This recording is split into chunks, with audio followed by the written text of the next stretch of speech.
ہم اس کو زیادہ اہمیت دے دیتے ہیں. بعض چیزیں جو اہم درجے کی ہیں, زیادہ درجے کی, ہم ان کو چھوڑ دیتے ہیں, تو پھر وہ ساری چیزیں مکس ہو جاتی ہیں. ہمارے سارے معاملات دینی ہوں یا دنیاوی معاملات ہوں, وہ بالکل ہی ایک انتشار کا شکار ہمیں نظر آتے ہیں. تو ترجیحات کا تعین ضروری ہے, اور جو جس درجے کی چیز ہے اسی کے مطابق اس کے ساتھ معاملہ کیا جائے. مفتی صاحب، یہ درجہ بندی کا اصول کیا ہے؟ یہ جو درجات ہیں یہ ہم خود طے کر رہے ہوتے ہیں یا پھر اس کے لیے بھی کوئی خاص نظام موجود ہے، کچھ اصول موجود ہیں، کچھ قوانین موجود ہیں کہ آپ نے اپنی پریورٹی پہ اس کام کو پہلے رکھنا ہے؟ جیسے عبادتیں فور شور سب سے پہلے ہم رکھتے ہیں، لیکن اس کے بعد پھر کیا ہے، آگے سیریز کیا ہے، درجہ بندی ہم کیسے کریں؟ عبادات میں تو بعض جو فرض ہے، واجب ہے، سنت ہے، پھر مستحب ہے، یہ عبادات میں ترجیحات کو بیان فرما دیا گیا کہ تمہاری ترجیح یہ ہونی چاہیے کہ اگر تم پر کوئی چیز فرض ہے تو لازماً پہلے اس کو ادا کرو. فرض کے ہوتے ہوئے اگر تم نفل ادا کرو گے تو تمہارا نفل وہ قابل قبول نہیں ہے. یعنی یہ بھی ہمارے لیے ایک سبق ہے کہ دین صرف عبادات جو ہے، نماز روزہ ہے، وہ صرف یہ نہیں کہ ہم جا کر سجدہ اور رکوع سجود وغیرہ کر کے آ جائیں، بلکہ اس میں بھی ہمیں ایک ترتیب اور ایک نظم و نسق کو سکھایا جا رہا ہے کہ ہم نے اپنی زندگی کیسے گزارنی ہے. فرض کا فرمایا کہ فرض کے ہوتے ہوئے نفل تم کرو گے تو تمہارا عمل وہ قبول نہیں ہوگا. تو اسی طرح زندگی کے تمام معاملات میں ہمیں یہی اصول پیش نظر رکھنا چاہیے کہ اگر ایک ترجیحاً جس چیز کو ہم نے ادا کرنا ہے، اس کے ہوتے ہوئے اس کو چھوڑ کر ہم نے اس کے بعد والے معاملات کیے ہیں تو اس کی بھی کوئی قدر و منزلت نہیں ہوگی، اس کی کوئی وقت نہیں ہوگی. ہمارے دنیاوی معاملات میں یا آپسی معاملات میں، جسے ہم حقوق العباد کہہ سکتے ہیں، ان میں بھی ہمیں پیش نظر رکھنا چاہیے. اور یہ چیز ہمارے تصور میں ہونی چاہیے کہ اگر کوئی چیز وہ اس میں اللہ رب العالمین کی رضا ہے اور ایک میری اپنی خواہش ہے، تو اس میں یقیناً ہمیں اسی چیز کو اختیار کرنا پڑے گا جو اللہ رب العالمین کی رضا ہے، جو اللہ کی مرضی ہے، اللہ کی چاہت ہے، اور جس کے ذریعے اللہ رب العالمین کی خوشنودی حاصل کی جا سکتی ہے. ترجیحاً اسی چیز کو اختیار کیا جائے گا.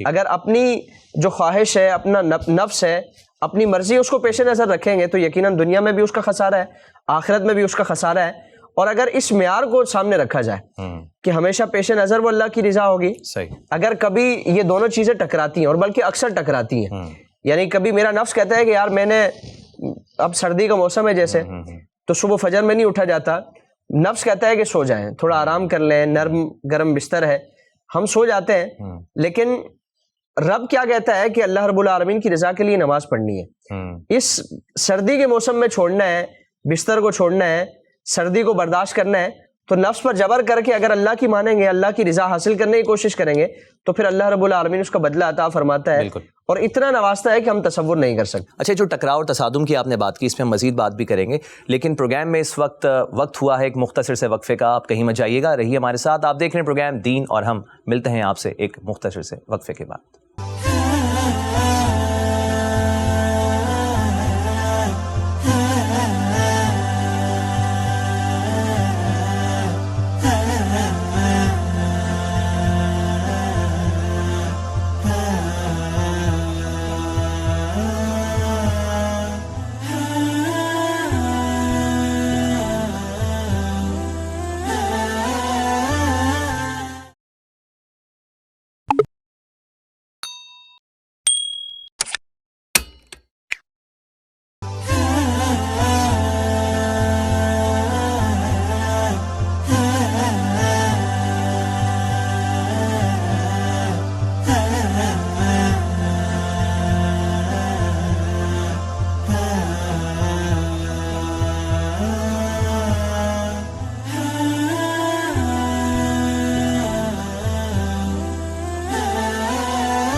خوش آمدید ناظرین، آپ دیکھ رہے ہیں پروگرام دین اور ہم، اور اس وقت پروگرام میں ہم گفتگو کر رہے ہیں دین اور ہماری ترجیحات پر.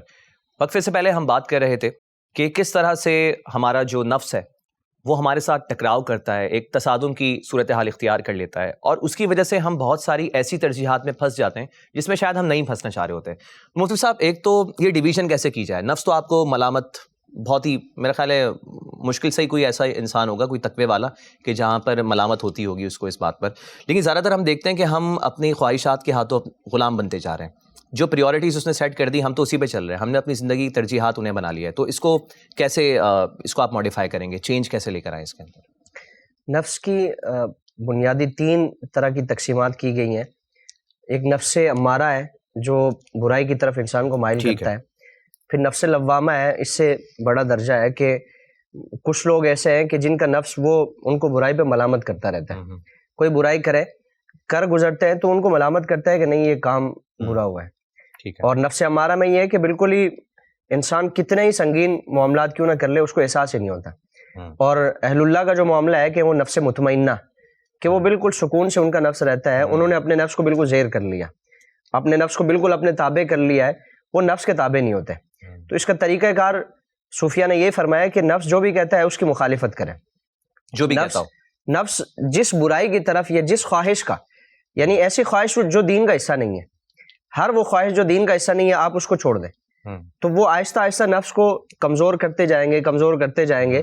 تو وہ پھر ایک وقت ایسا آئے گا کہ وہ بالکل ہی وہ تائب ہو جائے گا، وہ نفس آپ کا مسلمان ہو جائے گا، اور آپ بالکل کوئی بھی ایسی چیز کی طرف آپ کو نہیں بہکائے گا کہ جو اللہ کو ناراض کرنے والی ہو. اور پھر وہ نفس لوامہ اور نفس مطمئنہ کی طرف آپ کو لے جائے گا، جس کے متعلق فرمایا کہ کل قیامت میں اللہ رب العالمین ڈائریکٹ ان سے کلام فرمائے گا جو نفس مطمئنہ والے ہیں کہ یا ایھا النفس المطمئنہ ارجعی الی ربک راضیۃ مرضیہ، کہ تم اپنے رب کی طرف لوٹ جاؤ، وہ تم سے راضی ہے، تم اس سے راضی ہو. فادخلی فی عبادی، میرے خاص بندوں میں داخل ہو جاؤ. وادخلی جنتی، اور میری جنت میں داخل ہو جاؤ. تو یہ ان کا معاملہ ہے. اگر کوئی اس اسٹیج پر پہنچ جاتا ہے تو اللہ تعالیٰ اسے یہ پروٹوکول عطا فرمائے گا. تو نفس کو زیر کرنے کا سب سے بہترین ذریعہ یہ ہے کہ ہر وہ خواہش جو دین کے خلاف ہو، دین کے مطابق نہ ہو یا دین کا حصہ نہ ہو، اگر اس کا نفس ڈیمانڈ کرتا ہے، تقاضا کرتا ہے، تو اس کو چھوڑ دیں. ایسی عادت پیدا ہو جائے گی تو پھر اللہ رب العالمین سارے جو بہکاوے ہیں اس سے امن عطا فرما دے گا. اچھا، آپ نے کہا کہ نفس کوئی بھی ایسی بات کرے جو دین کے خلاف ہو تو آپ کاؤنٹر کریں اس کو. لیکن میں کہیں پڑھ بھی رہا تھا اور ایسا دیکھا بھی گیا ہے کہ بعض اوقات نفس جو ہے وہ آپ کو ایک بڑی عبادت سے روکتا ہے اور چھوٹی عبادت کروا لیتا ہے. جیسے مثال کے طور پہ مسجد میں جماعت کے ساتھ نماز ہو رہی ہے تو آپ کو کہے گا یار اب کون اٹھ کے جائے، سردی کا ٹائم ہے، تمہیں وضو بنانا پڑے گا، جماعت رہنے تو گھر میں ہی نماز پڑھ لینا، ثواب تو مل جائے گا نا بھائی، فرض ادا ہو جائے گا. تو اس نے آپ کو اس بڑے ثواب سے محروم کر کے نماز تو پڑھوا دی. لیکن کیا ایسا بھی نفس کرتا ہے اور آپ کو کسی بڑی عبادت سے ڈائیورٹ کر کے اس طرح کے چھوٹے ثواب دلوا دیتا ہے؟ اچھا کام بھی کرتا ہے نفس کے؟ نہیں، یہ اچھا کام نہیں ہے، بلکہ یہ برائی کی طرف آہستہ آہستہ ہماری عادت بنا رہے. اچھا، کیونکہ انسان کی طبیعت میں اگر رخصت کا مزاج آ جائے کہ نہیں رخصت پہ عمل کرنا ہے، یعنی افضلیت جس کام کی ہے اس کو چھوڑ کے گزارے والا اگر وہ کام کرنا ہے، اس نے تو آہستہ آہستہ گزارے سے بھی اس کو ہٹا دے گا. یعنی نفس اور شیطان کا معاملہ یہ ہے کہ وہ آپ کو اولاً تو کام کرنے نہیں دے گا، اچھے کام کو وہ کرنے نہیں دے گا. اگر آپ نے بالکل ہمت باندھ دی کہ نہیں یہ میں نے کرنا ہے، تو پھر اس کام میں یا تو وہ جو فضیلت والا ہے اس سے کم درجے پہ آپ کو لے آئے گا، یا پھر اس کا اگلا ہتھیار یہ ہے کہ اس میں پھر ریاکاری اور فتنہ اس میں پیدا کرنے کی کوشش کرے گا. جیسے آپ نے نماز کے لیے تو بالکل کوشش کر کے اپنے نفس پہ جبر کر کے نماز کے لیے کھڑے ہو گئے، تو پہلے تو شیطان اور نفس آپ کو یہاں آنے ہی نہیں دے رہا تھا کہ نماز نہیں پڑھنی.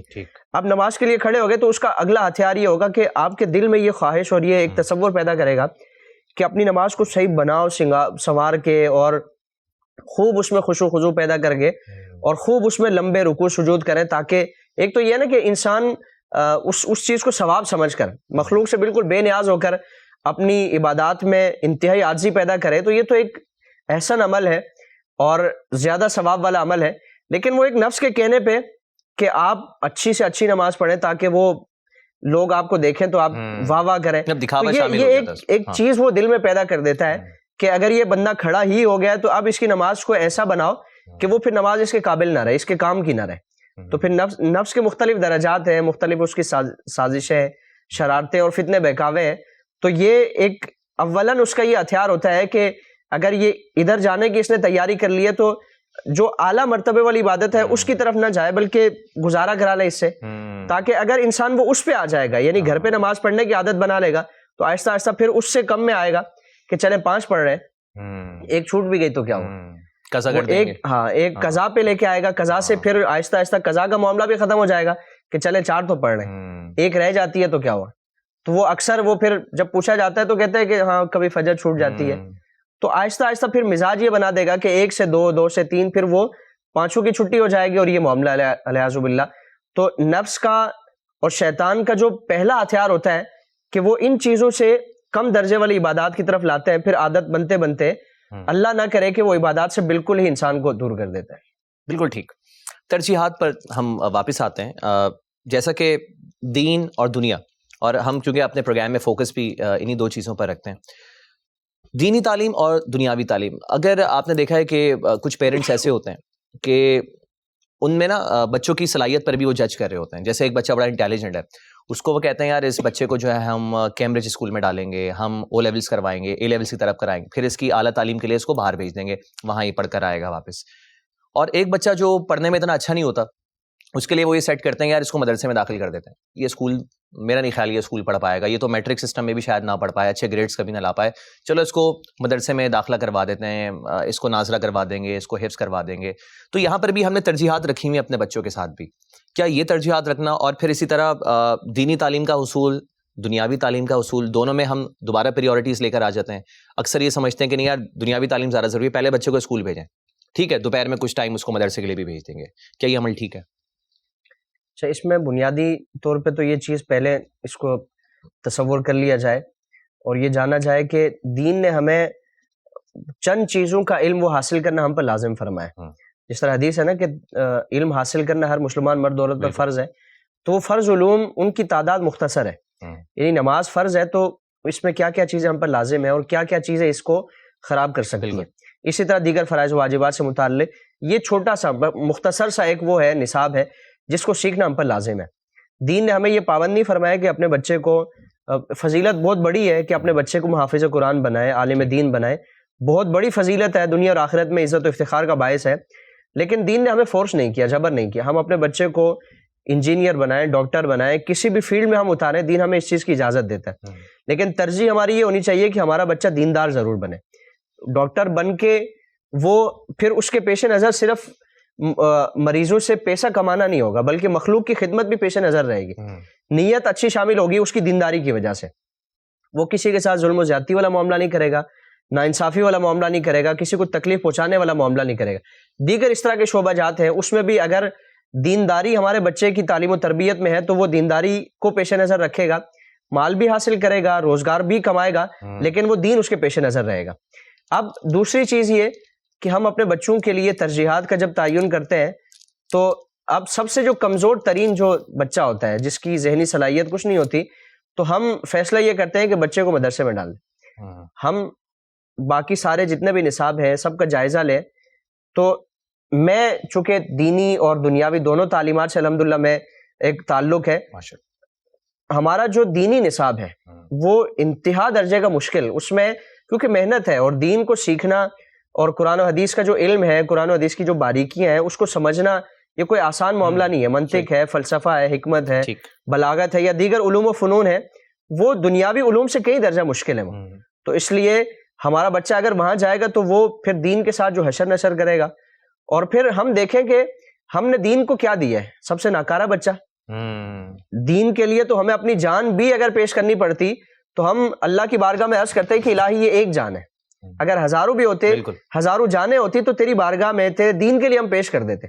تو اگر ہم سب سے ناکارہ بچہ پیش کریں گے تو پھر وہ اللہ تعالیٰ ہمارے ساتھ اسی کے مطابق معاملہ فرمائے گا, اور وہ بچہ ہمارا دین کے لیے کتنا فائدہ مند ثابت ہوگا. 4 پیسے تو ہمارے لیے کما لے گا, 4 پیسے دین کے نام پہ اس کو مل تو جائیں گے, لیکن وہ چونکہ نیت وہ اس میں کھوٹ ہے, نیت وہ ستھری نہیں ہے, نیت اچھی نہیں ہے, تو پھر نہ ہمارا دنیا میں اس کی وجہ سے کوئی فائدہ ہونے والا ہے اور نہ آخرت میں بہت زیادہ اس کی وجہ سے کوئی عزت. مفتی صاحب وہ بچہ بھی تو دیکھ رہا ہے نا, یہ چیز آبزرو کر رہا ہے کہ بھائی میرا بھائی جو تھا وہ پڑھنے میں بہت اچھا تھا, تو اس کو تو آپ نے بڑے اچھے اسکول میں داخلہ کروایا, پھر آپ ہائر ایجوکیشن دلوا رہے, لیکن میں کیونکہ اچھے گریڈس نہیں لا سکا اس لیے آپ نے مجھے مدرسے میں ڈال دیا.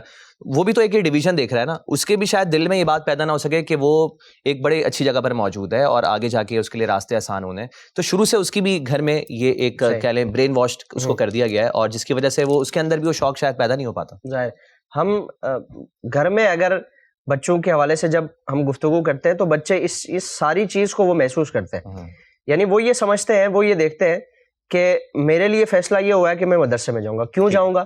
کیونکہ میری ذہنی صلاحیت ایسی ہے اور یہ مجھ پہ پیسے خرچ نہیں کرنا چاہتے, اور میرا وہ پھر احساس کمتری کا احساس, یعنی ہمارا اگر یہ رویہ مدرسے میں داخل کرانے کا مقصد ہی ہے تو پھر وہ بچے میں احساس کمتری پیدا کرے گا. وہ بچہ پوری زندگی احساس کمتری کا شکار رہے گا. والدین کے حوالے سے اس کے دل میں ایک نفرت و بیزاری یا ایک یعنی کیفیت ایسی ہوگی کہ اس میں ادب اور احترام والا معاملہ نہیں رہے گا. تو اس لیے دین اپنے بچوں کو لازمی نہیں ہے کہ آپ اس کو مدرسے میں داخل کرائیں, دیندار ضرور بنائیں, قرآن کریم کی تعلیم ضرور دلوائیں, دین کے جو فرض علوم ہیں جن چیزوں کا سیکھنا فرض اس کو سکھا دیں, باقی اس سے زیادہ آپ کو فرض واجب نہیں ہے, لازم نہیں ہے, لیکن دینداری اپنے بچوں کی تعلیم و تربیت میں ضرور شامل کریں. اس کے بعد آپ اپنے بچے کو کسی بھی نصاب کی کوئی بھی تعلیم دلوائیں, اس کی شرعاً کوئی ممانعت نہیں ہے. بالکل ٹھیک ہے. اپنا فیڈ بیک ہم تک ضرور پہنچائیے. آپ کی اسکرین پہ ہمارے سوشل میڈیا ہینڈلز اس وقت آپ کو نظر آ رہے ہوں گے. آپ کے فیڈ بیک کا ہم انتظار کریں گے. مجھے احسن عمر کو اگلے پروگرام تک کے لیے دین اور ہم سے دیجیے اجازت. اپنا خیال رکھیے گا. السلام علیکم.